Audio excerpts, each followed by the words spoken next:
Hey, what's up, guys? So today I'm comparing the boAt 700 with the Sony XB10. Now, I don't think either of these speakers need any separate introduction. I'm sure if you haven't heard, you've definitely heard about these speakers.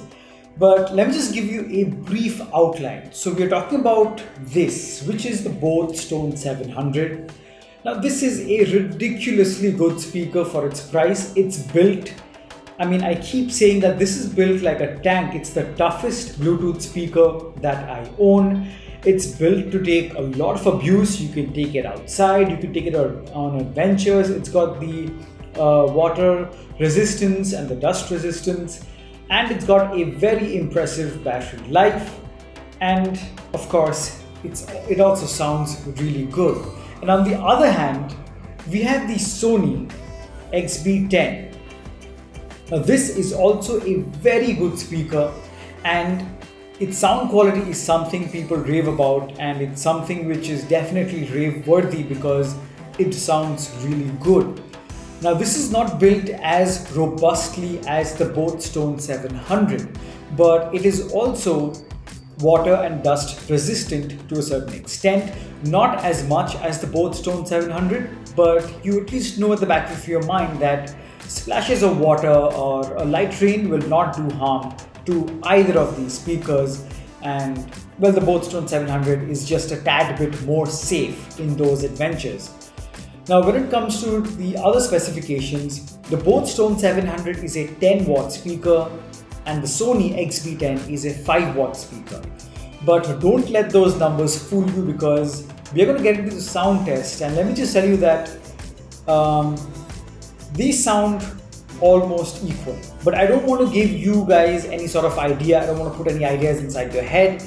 You guys listen to the sound test. I'm going to play the same tracks like I do on both these devices, and you guys be the judge. I'm going to listen to them in person, and once we are done with the sound test, I'm going to come back and give you my take on which sounded better, if they sounded the same, what sounds better on which speaker, and which one you should get and which one I would pick because it's more value for money.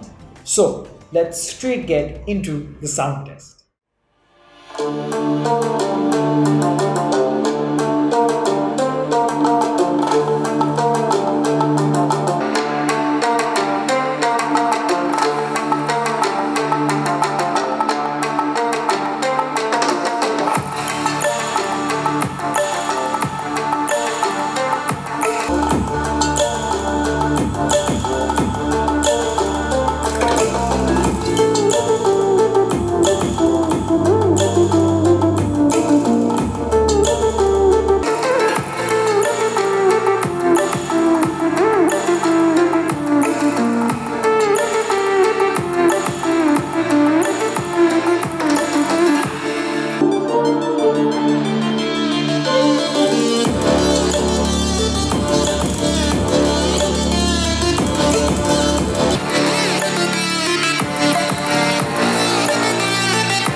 No, I don't think you're here to stay. I don't think you're here to stay. No, I don't think you're here to stay. So tell me what you want, tell me how you want it. Tell me all the reasons that you're running away. I don't think you're here to stay. No, I don't think you're here to stay. No, no, no. I just wanna be with you. I just wanna be with you, yeah. I just wanna be with you. I just wanna be with you, yeah. I just wanna be with you. Yeah, I just wanna be with you. I just wanna dance all night, forget my problems, I might go insane. I don't really give a damn what they say. And now you know, now you know it.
Alright guys, that was the sound test between the Sony XB10 and the boAt Stone 700.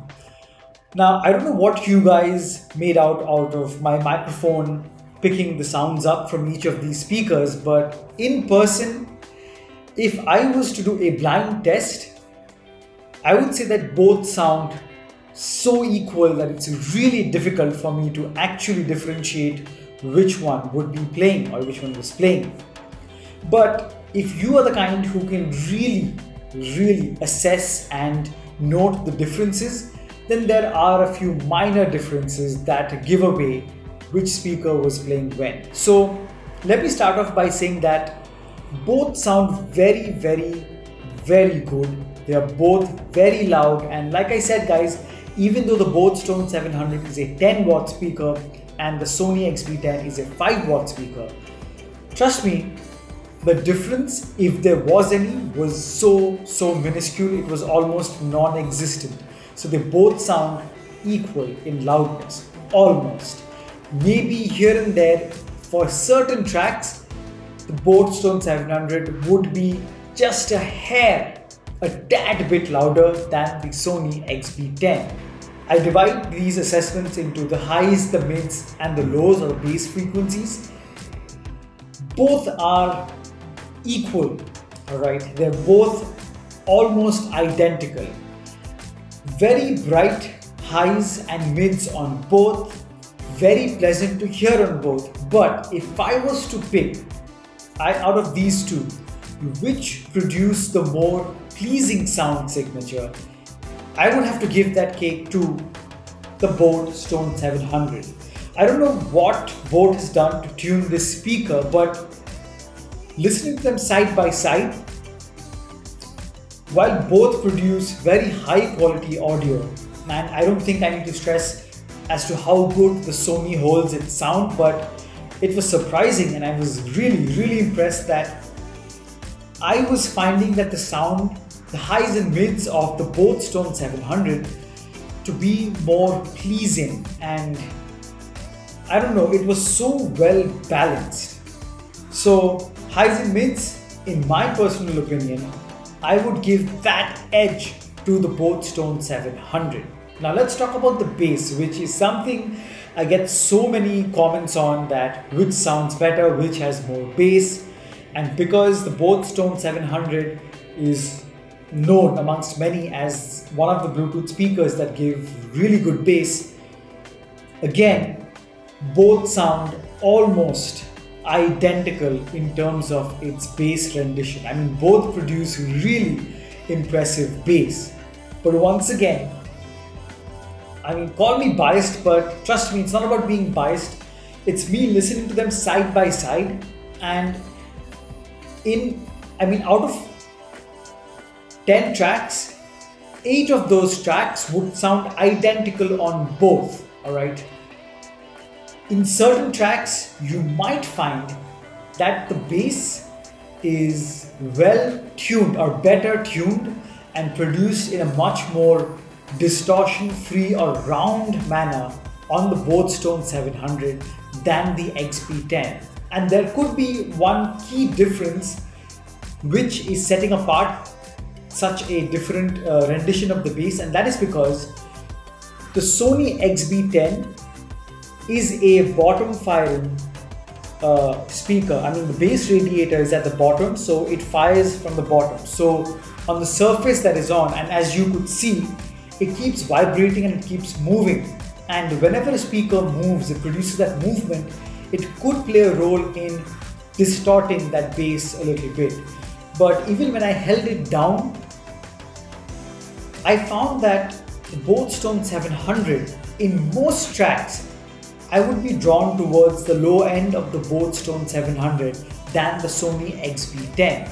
And as you also saw, the boAt Stone 700 stays absolutely stationary where you keep it, even at full volume. And if you didn't know, in the test I just performed, which you just heard, both of these were playing at full volume, and the boAt did not distort even once, not at the Sony.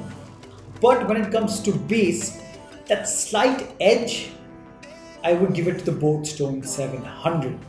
that's my take, but I know Sony is always geared towards bass, but boAt has done some magic with the Stone 700 because it really sounds good.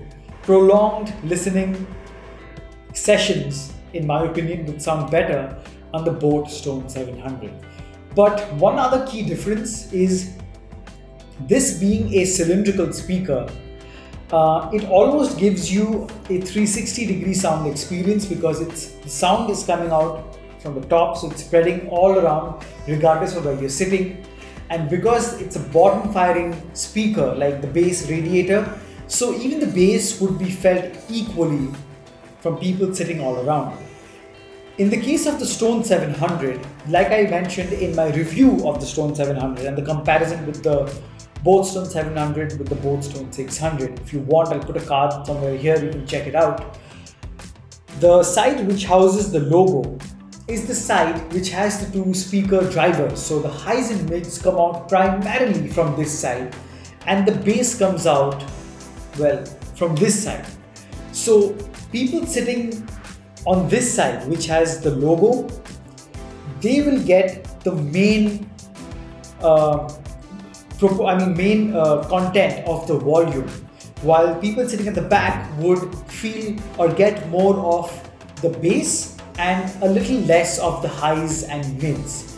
So while the Sony gives you a 360-degree sound experience, the Stone 700 could maybe give you a little divided sound experience where it's highs and mids on one side and the low on the other. But it's not something drastic at all. I mean, don't let this be a deal breaker. It wouldn't be for me. It isn't for me because the sheer power and sound quality of these both really justify everything about these speakers, especially when you consider that they have water resistance and they're built for adventures and you can take it outside with ease of mind that none of these will come back bruised and damaged. Now, where the Sony has an edge is that the battery life on the Sony is superior to that of the boAt Stone 700. I mean, it's really impressive in itself. The Stone 700 will give you 6 to 7 hours of continuous playback at say 70% volume, and the Sony will give you a lot more than that at 70% volume. So I haven't really run out of juice ever on the XB10.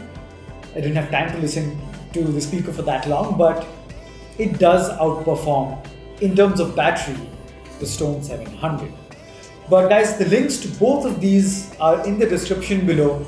You can buy it straight from there, and it also gives you the most updated prices. But let me just tell you that if I had to pick one, I would pick the Stone 700, and the reason is because it's built far more robustly than the XB10. Its price is lower than that of the XB10, almost $1,000 less than the XB10, and they sound identical, and I personally sometimes give the edge to the Stone 700. So all in all, I would suggest you get the Stone 700 for the overall value for money experience. But even if you want to stick to Sony, you believe, you trust Sony because of the brand, no doubt it's an incredible speaker for its size. You will not be disappointed at all, even if you stick to the Sony. So that's my take on the Sony XB10 and the boAt Stone 700, guys. You can't go wrong with either of these speakers. Both are a joy to listen to. Let me know in the comments below which one you would pick, and if you have, what your experience has been. And if you've really enjoyed this video or found this helpful, do give it a thumbs up. It gives me the impetus to make more videos for you guys. And if you haven't already, do subscribe to PRcast9 so that you never miss another video in the future. As always, I'll catch you guys in the next one. Cheers.